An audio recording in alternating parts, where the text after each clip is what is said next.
नमस्कार दोस्तों। आज मैं आपके सामने प्रस्तुत हूँ।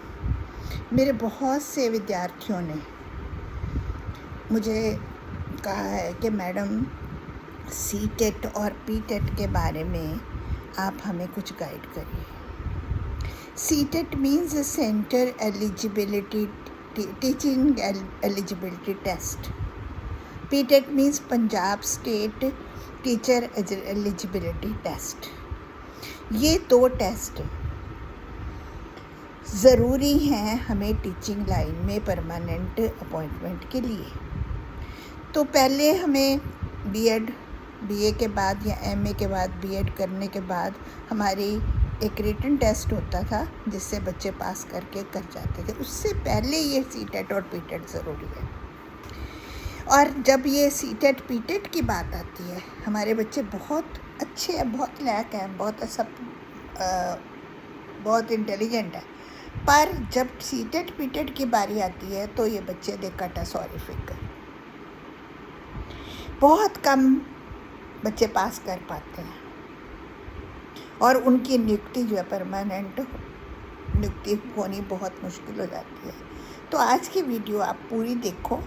मैंने अपने एक्सपीरियंस से या मैंने जैसे जैसे तैयारी कराई है बच्चों की सीटेट या पीटेट की, उसमें मैं बहुत आपको टू द पॉइंट बताऊंगी कि कैसे हम टीचर एलिजिबिलिटी टेस्ट को बड़े आराम से पास कर सकते हैं। ये नहीं है कि बाज़ार में गाइड मिली या हमने ऑनलाइन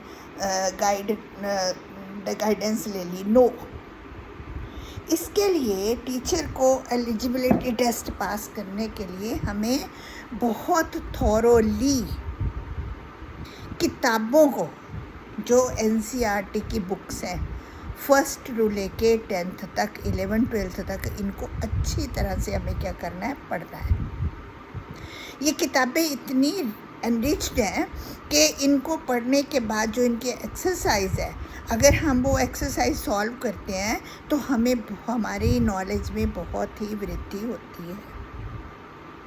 इसलिए सबसे पहला पॉइंट जो है वो हमें टेक्स्ट बुक्स का पढ़ना है। वो हर एक टीचर के लिए ज़रूरी है। हम आज समरी का ज़माना नहीं है कि लेसन पढ़ लिया, समरी देख ली, एडमिन आइडिया कर लिया। नो, थॉरो टेक्स्ट पढ़ना है, क्योंकि उसमें से थॉरो टेस्ट में से ही आपको एमसीक्यू आएंगे। दूसरी चीज़, कॉम्प्रिहेंशन। पढ़ने के बाद हमें एनालिसिस करना है, हमें व्याख्या करनी है। उस व्याख्या में हमें एक एक चीज़ क्लियर होनी, हमें अपने आप को क्लियर होनी। जब टीचर को खुद क्लियर होगी तो वो आगे क्लियर कर पाएगा। तो कॉम्प्रिहेंशन को हमें ध्यान में रखना है कि कैसे इसमें से कौन सा क्वेश्चन बनता है, क्या इसका आंसर होगा और किस लहजे में कहा गया है, कैसे कहा गया है, सब कुछ इसमें आ जाता है।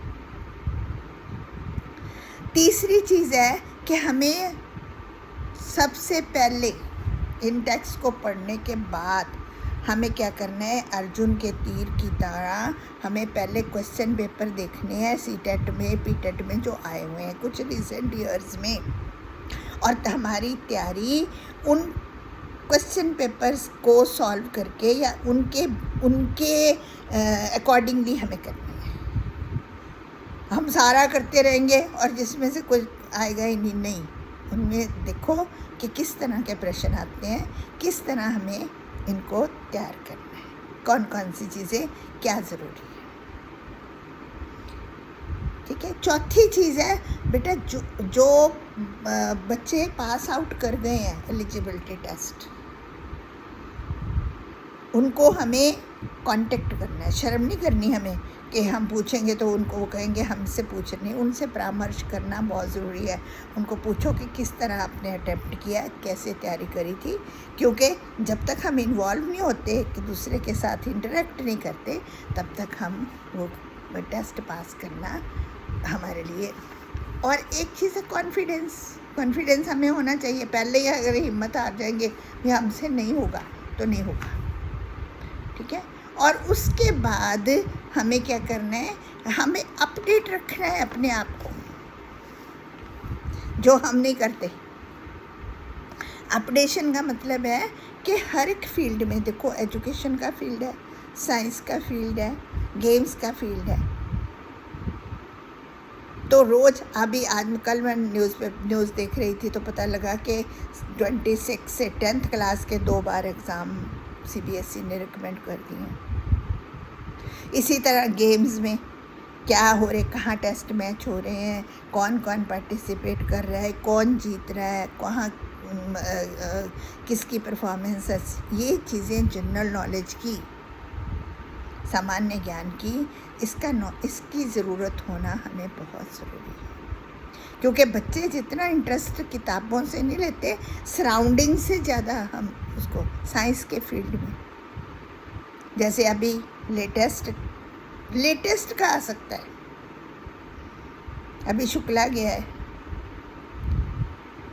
अपने स्पेस स्टेशन में, तो ये चीज़ें बहुत ज़रूरी हैं हमें टेस्ट के लिए। और नेशनल एजुकेशन पॉलिसी, हर एक बच्चे को, हर एक टीचर को ये पता होना चाहिए कि नेशनल एजुकेशन पॉलिसी में क्या है और उसका क्या विजन है। उसी के बेस्ड पे हमें ये टेस्ट क्लियर करना है। क्वेश्चंस ऐसे ही पूछे जाएंगे जो कि हम क्लासरूम में कैसे हम बच्चों को पढ़ाना है।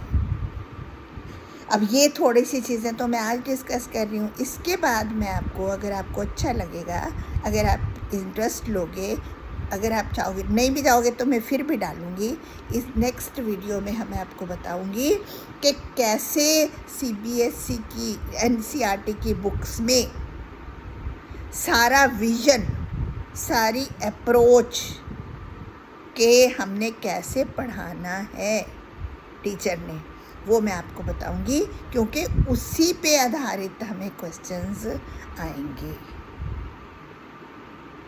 तो ज़रूरी नहीं होता कि एक सब्जेक्ट की नॉलेज बहुत ज़्यादा हो, हमें नंबर लेने का टैक्ट होता है।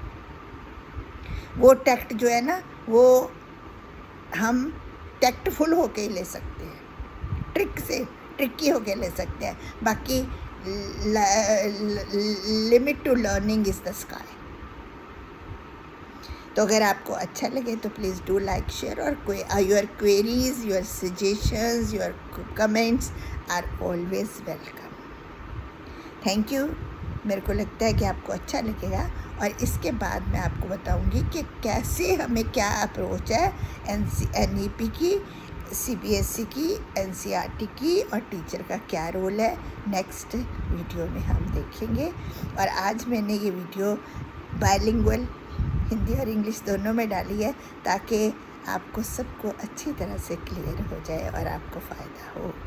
Thank you and have a nice day.